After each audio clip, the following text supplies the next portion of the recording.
Hey everybody, it's NerfBoyProductions here, and today I want to give you guys my full unboxing and review of the brand new NERF N-Strike Elite Crossbolt.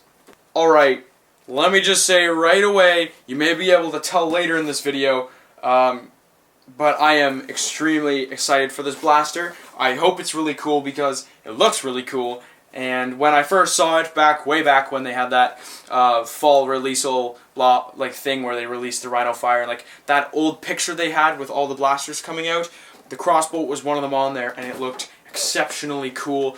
Nerf fans have been raving about this thing ever since the initial leaked images came out because it just looks so interesting, and I just think it's pretty revolutionary for Nerf, and you'll see why. Not extremely anything different we've seen, but a little different. So we'll get into that later in the review portion. So let's quickly take a look at the box. It's got Elite XD ranges as they advertise, which basically means 90 feet instead of the old 75 you were getting. So now they claim it'll go to 90 or 27 meters, same thing. So yeah, it says it's the high capacity crossbow. Comes with a 12 dart clip, 12 darts. There's a nice picture of it for you. Ta-da! And then on the back, we have a diagram of the box, and you can see, or a diagram of the blaster rather, and it says 12 dart clip there, and fires up to 90 feet, so the exact same thing. Now they have this dart performance thing, which they put on all their new blasters now, and it says 50% of the darts you fire are going to go 85 to 96 feet, and then 50% of them will go below 85 feet. So anyways, that's about it for the box. And let's dive right into it because I am super excited. Alright, so here is the box. We're just going to turn this sideways and cut it like so. And I never mentioned where I got this, but if you're wondering, I got it on eBay, but you can get them on Amazon now, and available in some stores if you're lucky, like Target and Toys R Us. So the box is empty anyways, and now you are left with this guy. Okay, so you have the blaster here, the bow parts up here, your darts down there, and your clip there. So it's all just held in by cardboard, which you can simply cut. Okay, so it's been cut out of the cardboard, and it comes out. And then you have your clip here, and your darts, which are there, and your instruction manual, which I just ripped. Great job, Adam. So yeah, that's that. Alright, so here is the blaster when you get it out of the box. Of course, these are the bow parts that you will need to assemble, but it's important to note that these things will clip into place on the sides, and once you clip them in, they will be hard to get out. So if you plan on modding your blaster right out of the box, or at all for that matter, I would not recommend sticking these in right away. They have a piece of paper that's kind of attached to the string that says, "Do not cut the cord," which is actually very important. We've seen cords on previous blasters like the Crossfire bow for the Zombie Strike line that the cord did nothing. It was just simply for looks. You could get rid of it, no problem. This one, don't try that. You'll wreck your blaster. It needs the string. So, popping these in is extremely simple. You can't do it wrong. If for some reason you feel like you will do it wrong, I don't know, get help. So you basically want to make sure that the string is going over the end of those, and then on both sides. And there you have it. So there you go. You can also release, no, you can't release the tension. There you go. So that's basically it, all assembled. Okay, so since there was a lot of talk about this blaster and how it was going to work and what the different pieces were and what this was and everything, let's explain if you don't already know. So basically, the way it works is it's clip fed in the back, so it's bullpup design, which is really nice. So it's nice to see it like this, in this format. So you put in your clip with your darts, and here's your jam door, but I'll get to that later. Basically, the way it works is when it's in, you prime this back to, which you can't do because there's no clip in it, but if I put a clip in, you prime this back. What? So it still won't. Alright, there's a lot of locks in this blaster, I noticed right off the bat, so you're going to need to, if you're going to mod this, which I'll probably have to buy another one or whatever. Okay, so once there's a dart in it, then you can prime it back. What'll happen is the dart that's there, when you prime it back, will fall and then slide it forwards. It's basically just like the sling fire. Not the sling fire, what am I saying? The sling strike. So the way the sling strike worked with the way where it pulls the dart back, falls into the chamber, release, and it fires. It's kind of the same thing. It's this kind of the same mechanism, but with a clip this time. Alright, and then you pull the trigger to fire. So very simple. There you go. It's a satisfying click that you get, and the trigger action, I have to mention, goes, you kind of pull it, and then it has a next click. So it's like pull until it clicks. So it could be a little better, but it gives that feeling, because as soon as it clicks, the dart goes. So it's satisfying in a way. So yeah, that's basically how the blaster functions and fires. It's also important to note that when you put in this clip, you really want to slam it in, because it's very easy to just get it in like that. And although that looks in, that's not in. Even that is not exactly in. You need it to be all the way in. So that's just something I noticed from using it.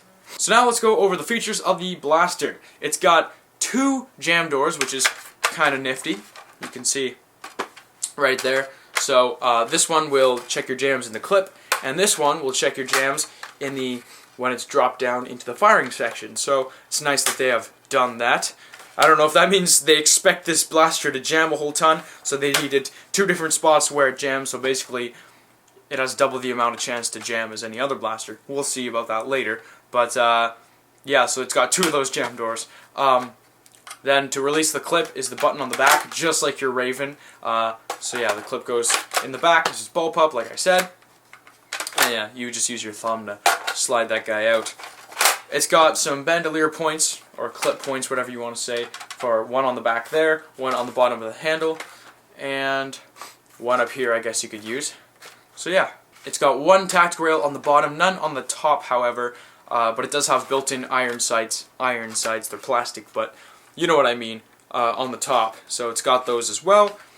And that's about it. Other than that, I guess because this is kind of new, I'll explain to you the way this thing works, like the firing operation. So think about it like a sling strike. It's like the big brother of the sling strike that takes clips and shoots further. So basically, they work by string power. You can call it whatever you want. I know a lot of people are already calling them stringers. But you can call them whatever you want because they're springers, right? So springers and stringers, and I think it works, so that's probably what I'll call it because it's cool. Why not?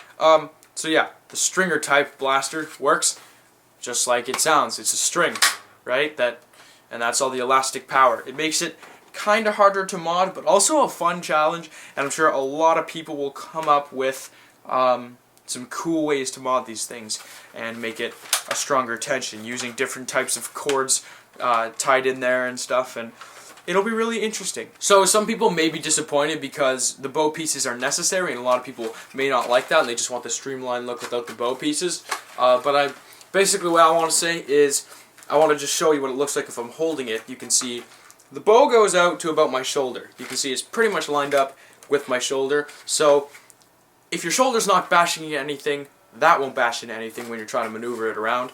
As far as this side, it goes a little bit further out. But I just want to kind of show you guys what it looks like to holster this thing. Or not holster, shoulder it. So when you're shouldering it, I guess it's kind of weird. There's not much spot to hold it on the bottom.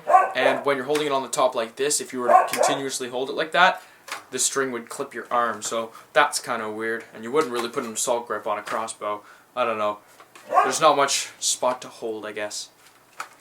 So yeah, I just want to show you what it looks like when you shoulder it so you can see how much it's going to affect you and if it's worth it for you if you guys don't like the bow arms. That's what it'll be like when you are going to use it.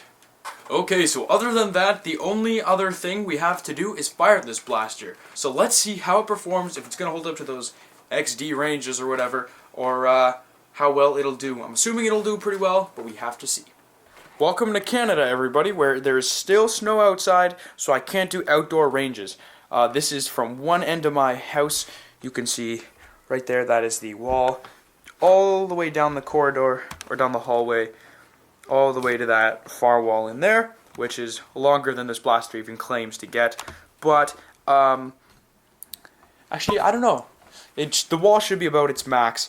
What this will do is not only test how far this thing can go, but how straight it can go, because chances are, I'm assuming it'll probably hit that wall there before it gets anything far. But it's the best I have to work with right now, so let's take some shots. The Nerf blasting kind. So we're going to take probably 6 shots flat, and then I can't really do that many angled shots, but we'll see. So they seem to soar good, so that's cool.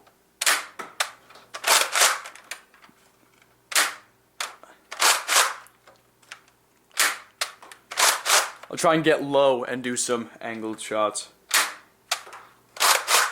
That one was really good. That one bounced off both walls.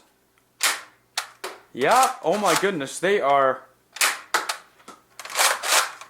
The accuracy is not too bad.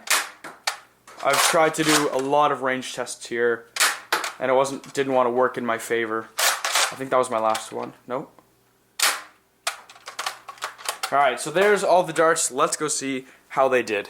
So here's the camera and the spot where I shot the blaster from. Now let's see how far these darts went. I'm going to exclude all the ones that bounced off of here, and like that one hit the wall, but check this out. These darts all hit the wall and stopped. Okay, here's the wall. I shot from all the way down there where that tripod head is. So it's extremely far. Look at that. That is a far distance to go all the way to here. And so I think that they are doing quite well, especially out of the box. Also, if you guys like my snazzy banana socks, I thought they were pretty cool. So, anyways. Okay, so what's my final verdict on the Crossbolt? So, I think that this blaster is quite cool. It's essentially a stringer type Raven. I still don't really like how the bow arm and the way they've done this kind of gets in the way. But it's a cool idea. I definitely think it's one of the cooler ones I've seen in a while for new blasters out there, and I would recommend it personally for myself. Obviously, if you don't like it, that's your own call. I really don't listen to me. Think about what you think about the blaster, but I personally would get one of these if I were, an average consumer, because, they're just cool. They shoot really well, pretty accurate. I mean, some of them were hitting, but that might have been A, my shooting, and B, it was a really narrow space. But anyways, so yeah, considering it was a pretty narrow space like that big, and they did really, really well, I think the blaster's great. That's just my own personal opinion, but I want to know what you guys think about this blaster in the comments below. If you're new to the channel, feel free to subscribe because I have new videos every single Saturday. Hope you guys enjoyed this video, and as always, this was NerfBoyProductions, signing off.